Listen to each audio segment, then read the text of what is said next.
Penjelasan bab 2, keluarga pusat utama pendidikan.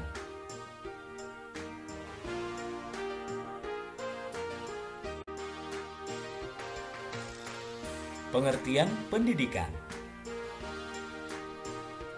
Pendidikan adalah pembelajaran pengetahuan, keterampilan, dan kebiasaan sekelompok orang yang diturunkan dari satu generasi ke generasi berikutnya melalui pengajaran, pelatihan, atau penelitian.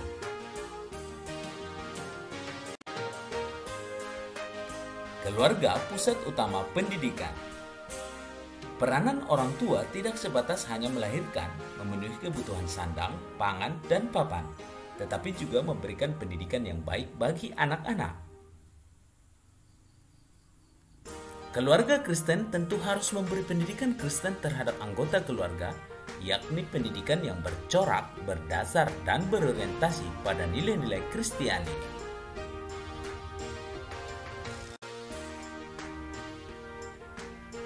Peran keluarga dalam proses sosialisasi.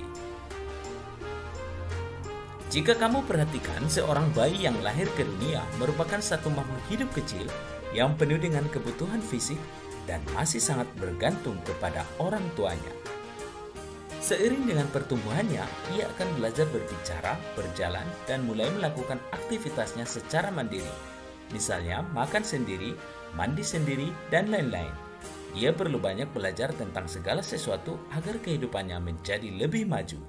Misalnya, mempelajari sikap, nilai, norma yang berlaku dalam komunitas di mana ia berada. Proses inilah yang disebut sebagai proses sosialisasi.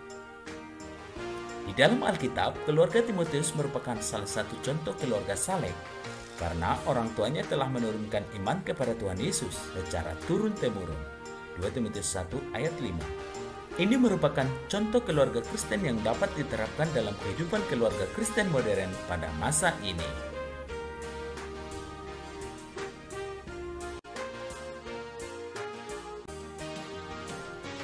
Peran keluarga dalam proses edukasi. Dalam proses pendewasaan seseorang secara holistik, proses sosialisasi saja tidak cukup. Proses sosialisasi berbeda dengan proses edukasi dalam keluarga.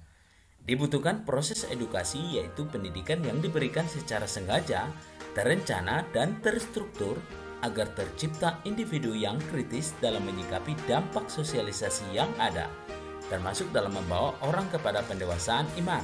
Dewasa ini tanggung jawab keluarga untuk mendidik anak. Sebagian besar atau bahkan mungkin seluruhnya telah diambil alih oleh lembaga pendidikan lain, misalnya sekolah dan gereja.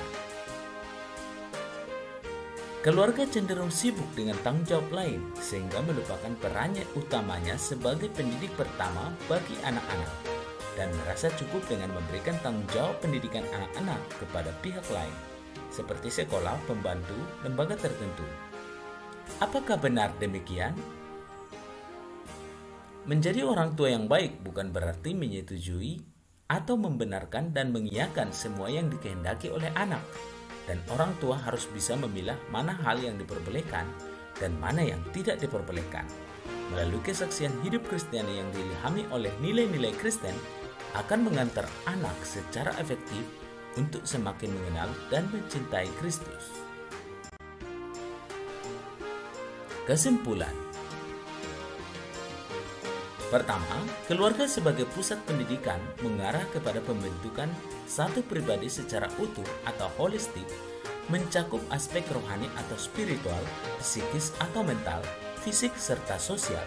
Dan orang tua merupakan guru dan pendidik pertama dan utama bagi anak-anak. Yang kedua, keluarga Kristen harus memberikan pendidikan Kristen kepada anggota keluarga, berupa pendidikan yang bercorak, berdasar, dan berorientasi pada nilai-nilai Kristiani sebagai usaha yang ditopang secara rohani dan manusiawi untuk meneruskan pengetahuan, sikap, keterampilan, dan tingkah laku yang bersesuaian dengan iman Kristen. Yang ketiga, pendidikan secara Kristiani memanggil setiap anggota keluarga untuk meneladani Tuhan Yesus sebagai guru agung yang menjadi teladan bagi pengikutnya, agar memiliki pemahaman serta relasi yang benar, mendalam, dan sangat pribadi dengan Tuhan Yesus Kristus.